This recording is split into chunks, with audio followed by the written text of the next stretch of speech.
잠시 후 여러분은 우리나라에서 1년에 한 번씩 일정한 시기에 행해지는 세시 풍속에 대해 모두 알 수 있습니다.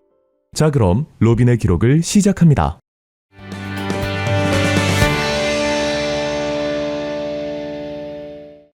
음력 1월 1일은 설날입니다. 설날은 우리 민족이 가장 성대하게 지내는 명절 중 하나입니다. 이날 아침에는 애군을 거르고 복을 취하라는 상징적 의미로 조리를 사와 벽에 걸었으며 새찬과 새주를 마련하여 차례를 지내고 세배와 덕담을 주고받았습니다.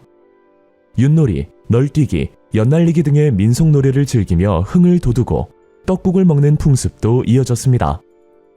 음력 1월 15일은 정월 대보름으로 한 해의 첫 보름달이 뜨는 날입니다.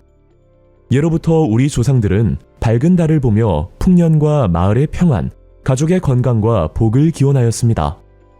정월 대보름에는 밤, 호두, 잣 등 딱딱한 견과류를 깨무는 부럼 깨기를 하고 좋은 소식만 듣기를 바라는 의미로 귀발기술을 마셨으며 풍요와 건강을 기원하며 오곡밥을 지어 먹었습니다. 또한 줄다리기, 지신밟기, 달맞이, 달집 태우기, 쥐불놀이 등 민속놀이도 행해졌습니다.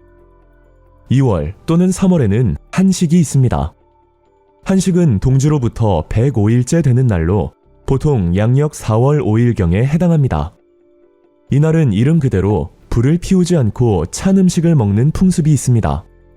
한식 무렵은 본격적인 봄 농사철의 시작이기도 하여 무사와 풍년을 기원하며 성묘를 하고 무덤이 헐었거나 때가 부족할 때 때를 다시 입히는 풍습도 있습니다. 조선시대에는 설날, 단오, 추석과 함께 4대 명절 중 하나로 중시되었습니다. 음력 3월 3일은 삼진날입니다. 봄의 절정에 이르는 시기로 여겨져 강남 갔던 제비가 오는 날이라고도 합니다. 삼진날 머리를 감으면 머리카락이 아름다워진다고 하여 부녀자들이 약숙이나 향초를 우린 물로 머리를 감는 풍습이 있었고 찹쌀 반죽 위에 진달래꽃을 얹어 전을 부쳐 먹는 화전놀이도 하였습니다. 음력 4월 8일은 초파일로 석가모니가 탄생한 날입니다. 부처님 오신 날이라 하여 불교 사찰에서는 큰 법회를 올리고 각 전각에 연등을 밝히는 전통이 있습니다. 이는 부처님의 지혜와 자비가 온 세상에 널리 퍼지기를 기원하는 의미를 담고 있습니다. 음력 5월 5일은 단오로 수린날, 천중절, 중오절 등으로도 불렸습니다. 단오는 양기가 가장 왕성한 날로 여겨졌으며 역병을 막고 건강을 기원하는 대표적인 여름 절기입니다. 이날 부녀자들은 창포를 삶은 물로 머리카락과 얼굴을 씻고 창포 비녀를 머리에 꽂았습니다. 여성들은 그네뛰기와 널뛰기, 남성들은 씨름을 즐겼습니다. 임금은 신하들에게 더위를 이기라는 뜻으로 부채를 하사하였고 가정에서는 수리치 떡을 빚어 나눠 먹었습니다. 음력 6월 15일은 유두로 무더운 여름철에 더위를 씻고 애군을 물리치기 위한 풍속이 행해지던 날입니다. 유두에는 깨끗한 냇물을 찾아 목욕을 하고 머리를 감았으며 그해 수확한 햇밀로 국수나 떡을 마련하고 참외와 수박 같은 제철 과일로 차례를 지냈습니다. 음력 7월 7일은 칠석으로 견우와 직녀가 오작교에서 만난다는 전설로 널리 알려져 있습니다. 이날 부녀자들은 직녀성을 보며 바느질 솜씨가 늘기를 기원하였고 청년들은 견우성을 보며 학업의 성취와 출세를 기원하였습니다.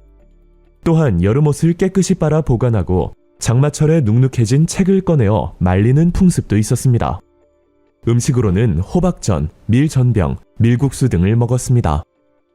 음력 7월 15일은 백중으로 호미 씻는 날, 머슴날이라고도 불렸습니다. 백중은 농번기와 농한기 사이에 잠시 쉬어가는 시기로 여름 농사의 고단함을 달래고 공동체의 유대를 다졌습니다. 이날은 농가에서 머슴들에게 휴식을 주고 음식과 술을 대접하였으며 새 옷이나 신발을 선물하고 고향에 다녀올 기회를 주기도 하였습니다. 일부 지역에서는 풍년과 마을의 안녕을 기원하는 백중놀이, 농악, 씨름대회 등이 열려 축제 분위기를 더했습니다. 음력 8월 15일은 추석입니다. 가배, 가위, 한가위, 중추절 등으로도 불리며 풍성한 수확에 감사하고 조상에게 예를 다하는 전통 명절입니다.